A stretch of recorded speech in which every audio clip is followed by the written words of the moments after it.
इसको magnifying glass कहते हैं, जो बड़ा करके दिखाता है। इस मैग्नीफाइंग ग्लास से हम छोटे अक्षरों को बड़ा करके देखते हैं, लेकिन कभी इस ग्लास से कोई और दूसरा काम किया है? कभी कोई कुराफात किया है आपने? बदमाशियां कोई की है? किया है? क्या किया है? क्या किया है? आग लगाए हैं। कहां पे आग लगाए? हाथ में आग लगा दिए, कागज पे।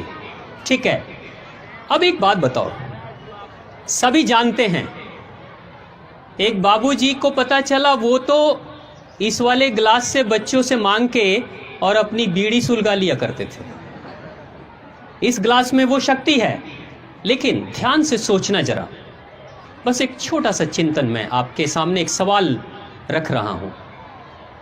मान लो ये कागज है, ये हाथ नहीं है, ये कागज है। मान लो सूरज की किरणें हैं, ये ग्लास भी है, और मैंने सूरज की किरणों को अपने इस कागज पे फोकस किया।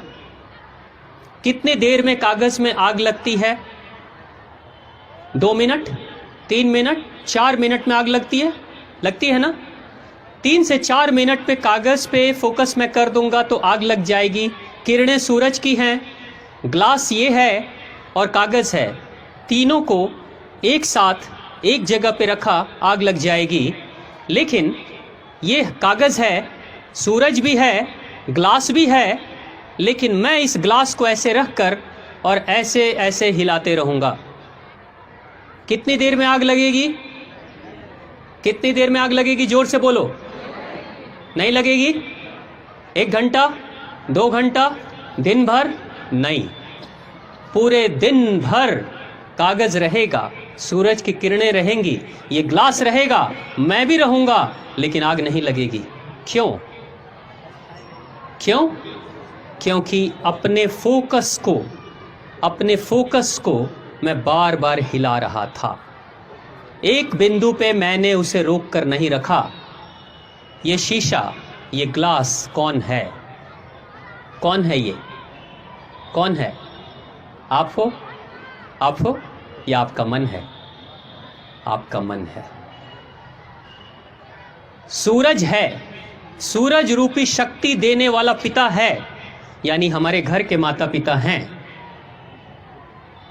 ये अग्नि को जलाने के लिए जो कागज है वो भी है, हम भी हैं, लेकिन हमारा ये जो मन रूपी ग्लास है वो डोल रहा है, हिल रहा है।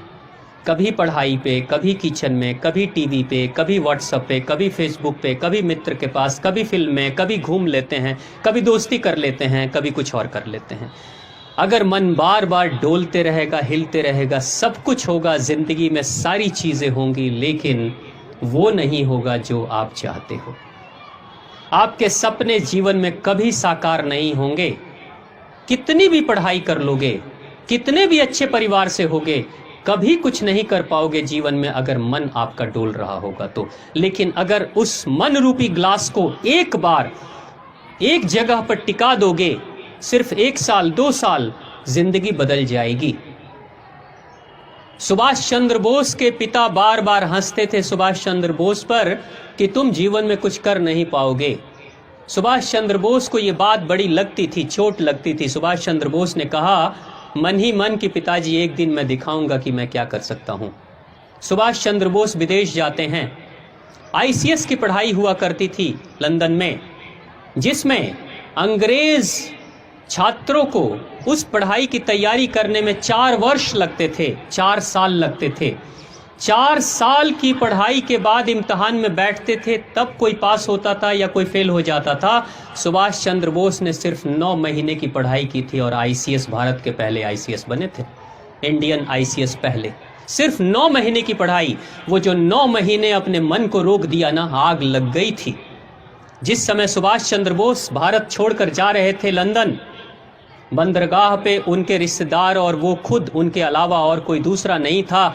लेकिन 9 महीने की मेहनत मशक्कत के बाद उस इंसान ने आईसीएस के उस इम्तिहान में आग लगाने के बाद जब सुभाष चंद्र बोस भारत के बंदरगाह पर लौटते हैं, लाखों लोगों की भीड़ लगी हुई थी सुभाष चंद्र बोस के स्वागत के लिए। ये भारत का कोई सपूत है जो अंग्रेजों के सबसे बड़ी नौकरी को हासिल भी कर लेता है सिर्फ 9 महीने की मेहनत में, और लात मार कर चला आता है भारत माता की सेवा के लिए। ये वो शक्ति थी, ये मन की वो स्थिति है।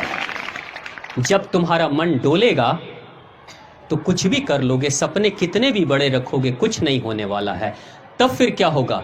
जब आप बूढ़े हो जाओगे ना, तब कहोगे हमारे भी सपने बहुत बड़े बड़े थे, लेकिन माताजी ने सपोर्ट नहीं किया, तो पिताजी ने ये नहीं किया, तो दोस्तों ने ये किया, तो दुश्मनों ने किया। शिकायत के सिवा और कुछ नहीं रहेगा आपके पास में जीवन में। इसलिए बेहतर यही होगा, इन सारी शिकायतों के तरफ जाने से बेहतर है कि अपने मन को एक बार जिस कार्य को कर रहे हो ना, उस कार्य में पूरा लगा देना, जिंदगी बदल जाएगी।